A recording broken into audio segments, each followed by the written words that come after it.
You believe in things that you don't understand and you suffer. Superstition ain't the way. Yeah. This video is made for the Kodashim. The true believers in Yahusha have always been, throughout history, what we know as the Kodashim, the set-apart ones. True believers have been set apart and called out from the ways of this world and have made their lives centered around Yahuwah and His will, His ways, and His desires.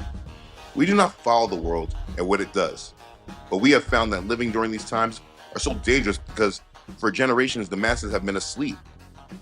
Since generations back, for many of us starting back from our grandparents or our great-grandparents, we have been brought up in a way of being exactly opposite of what this faith in Messiah requires. Though these generations have been brought up in the church and were all about their religion within the walls of the church, they did not actually practice the faith found based upon the scriptures that should be the basis of their belief.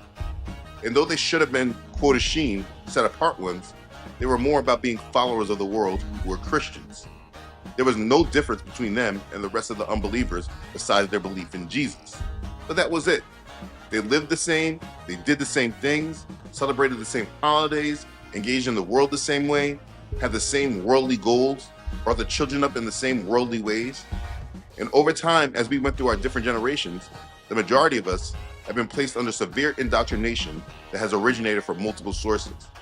We have gone to schools to receive education, which are just actually indoctrination camps that are just about building and enforcing the indoctrination and being Israel. The children of Israel, the Hebrews, are the only nation that Yahuwah chose and called out to be His. He made Israel a set-apart nation. And He said to Israel when He took them out of bondage in Egypt, "And you shall be to me a kingdom of priests and a holy nation. These are the words which you shall speak to the children of Israel." Exodus chapter 19, verse 6. You see, maybe this is not clear because understanding can often be lost in translation. But to be holy is to be set apart. When He says holy, it means set apart. He wants Israel to be a set apart nation. They were not to follow and do the same things as the other nations did. They were not to worship Yah the same way the other nations worship their other gods. Like He says in Jeremiah 10, "Thus says Yahuwah, learn not the way of the heathen, and be not dismayed at the signs of heaven, for the heathen are dismayed at them." Jeremiah chapter 10, verse 2. This was the culture and the ways of the Hebrews. And if you do not understand this, it often can be a breaking point of our faith. Christians today declare following this as being legalistic. And it's very foolish because they often don't even know what that word means. When people say that this is legalistic, ask them to clarify with more understanding besides just using that word. Because often you'll find that people that say this are actually saying they don't believe they have rules because their belief in Jesus sets them free from it. But Yahusha did not do this, and He did not create lawlessness. That is why it's important to know who it is that you're following. In Britain had pre-Christian roots. Basically, before Christianity came to England, the pagan Saxons would offer the first sheaf of barley, oats, or wheat to their fertility gods. When the harvest was finally collected, communities would come together for a harvest supper. When Christianity arrived in Britain, many of their pagan traditions remained, and it was just wrapped around the God of the Christians. What you are actually practicing is harvest Thanksgiving.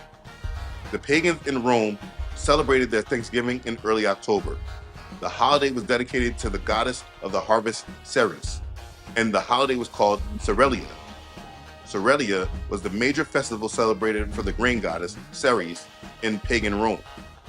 Thanksgiving is in the guise of the pagan harvest festivals and can be traced right back to ancient Babylon and Ishtar, who is known as the goddess of fertility as well as vegetation.